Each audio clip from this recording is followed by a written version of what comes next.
आप इमेजिन करिए आपके पास एक टाइम मशीन है जिसका इस्तेमाल करके आप समय में पीछे जाके किसी भी हिस्टोरिकल इवेंट को देख सकते हैं।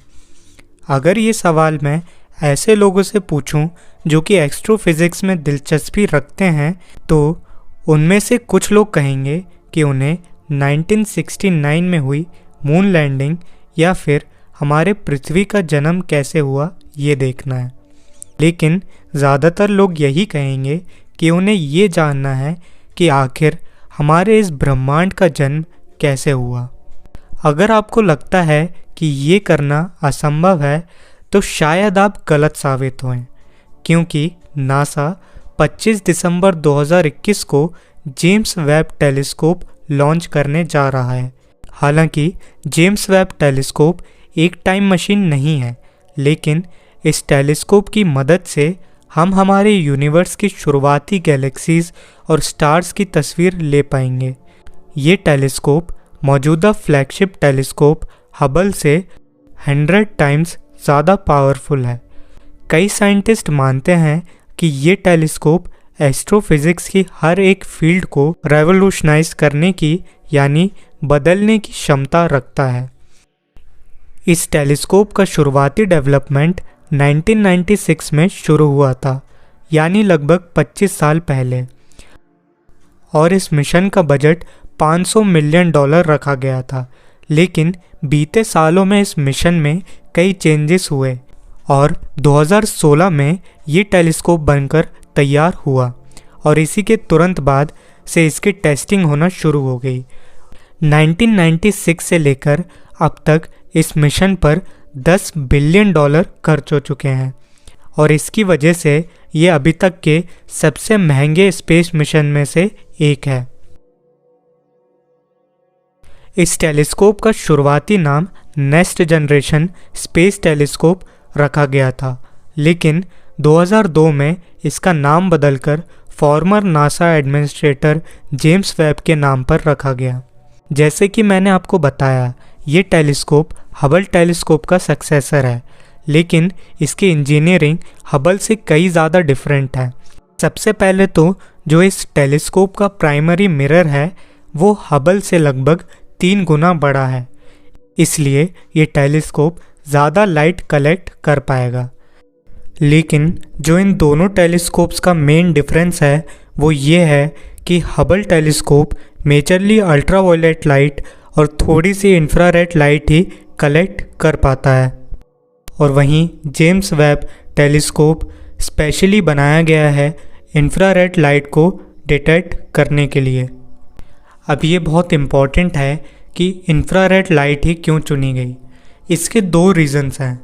पहला रीज़न ये है कि ब्रह्मांड के शुरुआती पलों में कोई गैलेक्सी और स्टार्स नहीं बने थे, बस पार्टिकल्स का भंडार मौजूद था। स्टार्स के बनने के लिए हाइड्रोजन की ज़रूरत होती है, मोर इम्पॉर्टेंटली मॉलिक्यूलर हाइड्रोजन, यानी जब 2 हाइड्रोजन एटम एक दूसरे से बॉन्ड बनाते हैं तो उसे हम मॉलिक्यूलर हाइड्रोजन बोलते हैं। अब जैसे कि मैंने बताया, यूनिवर्स के शुरुआती पलों में हाइड्रोजन और हीलियम के गैस क्लाउड्स मौजूद थे और इसकी वजह से उन पहले स्टार से निकली विजिबल लाइट इन क्लाउड से ब्लॉक हो जाती है। लेकिन लॉन्गर वेवलेंथ वाली लाइट यानी इंफ्रारेड लाइट ब्लॉक नहीं होती, यानी हम जेम्स वेब टेलीस्कोप की मदद से इन डस्टी और डेंस क्लाउड्स के अंदर देख पाएंगे। ये मानो ऐसा है कि यूनिवर्स जो हमसे छुपाना चाहता है हम उसे देख रहे होंगे। और दूसरा रीज़न ये है कि जब शुरुआती स्टार्स और गैलेक्सीज बन रही होंगी तो उनसे जो विजिबल लाइट निकली होगी उसकी जो वेवलेंथ है वो स्ट्रेच हो गई होगी, क्योंकि हमारा यूनिवर्स लगातार एक्सपेंड हो रहा है। इस फिनोमिना को कहते हैं रेड शिफ्ट। जो भी विजिबल लाइट निकली होगी वो अर्थ तक पहुँचते पहुँचते इंफ्रारेड लाइट में कन्वर्ट हो गई होगी। ये टेलीस्कोप 25 दिसंबर को गोयाना स्पेस सेंटर में एरियन 5 रॉकेट से लॉन्च करा जाएगा, जो कि अर्थ के इक्वेटर के पास है। ये टेलीस्कोप हबल की तरह अर्थ के ऑर्बिट के पास नहीं, बल्कि अर्थ से लगभग 1.5 मिलियन किलोमीटर्स की दूरी पे स्थित लाग्रांज पॉइंट 2 पर ऑर्बिट करेगा। लाग्रांज पॉइंट्स ऐसे पॉइंट्स हैं स्पेस में जहाँ पर सैटेलाइट्स का ऑर्बिट मोर और लेस सेम और स्टेबल रहता है और इसकी वजह से फ्यूल की बचत होती है। अर्थ के ऑर्बिट के आसपास तकरीबन ऐसे 5 पॉइंट्स मौजूद हैं और हमारा James Webb telescope Lagrange point 2 पर ऑर्बिट करेगा।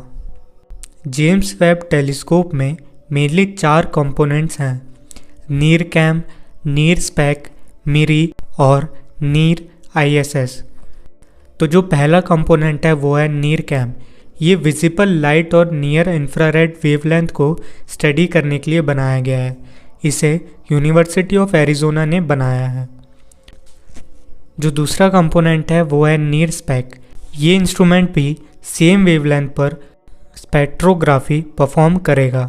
इसे यूरोपियन स्पेस एजेंसी ने बनाया है। इसमें 2 सेंसर्स हैं 4 मेगापिक्सल के। तीसरा कंपोनेंट है वो है मिरी।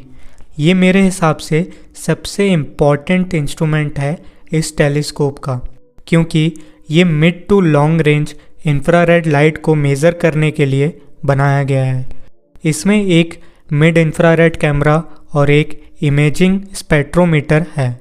इसे नासा और ESA ने कोलैबोरेशन में डेवलप करा है। जो चौथा कंपोनेंट है वो है नीर ISS। ये एक इंजीनियरिंग मास्टरपीस है। हबल टेलीस्कोप का एक बहुत बड़ा फ्लॉ ये था कि इसके मिरर की पोजीशन थोड़ी सी भी अलग होने की वजह से ऑब्जेक्ट फोकस के बाहर चला जाता था और इमेजेस ब्लर आती थी। इसकी वजह से हबल को कई बार सर्विस की ज़रूरत पड़ी।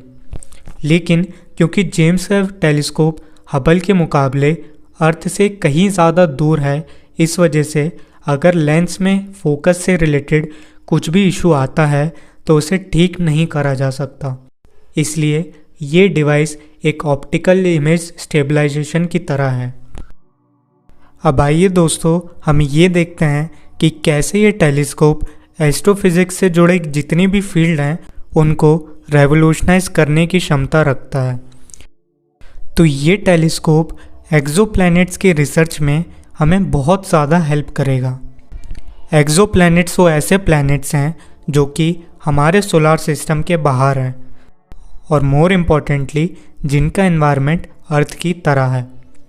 जब भी कोई एक्सोप्लैनेट अपने स्टार के सामने से गुजरता है तो उस प्लैनेट में मौजूद एनवायरमेंटल गैसेस की वजह से कुछ वेवलेंथ की स्टारलाइट एटमॉस्फेयर में एब्जॉर्ब हो जाती है। जेम्स वेब टेलीस्कोप इन मिसिंग वेवलेंथ्स का पता लगाकर इनके एनवायरनमेंट को स्टडी कर सकता है। यानी हम ये आशा कर सकते हैं कि हमें बहुत जल्द अर्थ जैसे सिमिलर प्लैनेट्स मिलना संभव है। जो दूसरा ऑब्जेक्टिव है वो है यूनिवर्स के शुरुआती गैलेक्सीज और स्टार्स के बारे में जानना। जैसे मैंने आपको बताया था कि ये टेलीस्कोप स्पेशली इंफ्रारेड लाइट को डिटेक्ट करने के लिए बनाया गया है। इस वजह से इस टेलीस्कोप से ली गई तस्वीर वन ऑफ अ काइंड होंगी और हम लोग ये आशा कर सकते हैं कि ये टेलीस्कोप की ली गई तस्वीरें एस्ट्रोफिज़िक्स के चेहरे को बदल के रख देंगी। और दोस्तों, ये वीडियो एंड करने से पहले मैं एक और सवाल का उत्तर देना चाहता हूँ और वो ये है कि कितने समय बाद हमें इस टेलीस्कोप से कुछ इन्फॉर्मेटिव डेटा देखने को मिलेगा। तो लगभग इसके लॉन्च के बाद साइंटिस्ट की पूरी टीम लग जाएगी इसके सारे कंपोनेंट्स को चेक करने में और लगभग 6 महीने का समय लगेगा इस टेलीस्कोप से निकले इनिशियल डेटा को पब्लिक होने में। उसके बाद भी कुछ महीनों का समय लगेगा इससे मीनिंगफुल डेटा निकालने में। तो आप मान के चलिए कि लगभग 9 से 10 महीने में हमें इस टेलीस्कोप से निकली हुई तस्वीरें देखने को मिल सकती हैं। तो दोस्तों, मेरा वीडियो यहीं ख़त्म होता है। अगर आपको ये वीडियो अच्छा लगा हो तो इस वीडियो को ज़रूर लाइक करिए। अगर आपको ऐसे वीडियोस और देखने हैं तो इस चैनल को सब्सक्राइब करिए। मैं जेम्स वेब टेलीस्कोप से रिलेटेड कई सारे वीडियोस फ्यूचर में डालने वाला हूँ। मैं आपसे अगले वीडियो में मिलता हूँ। देखने के लिए धन्यवाद।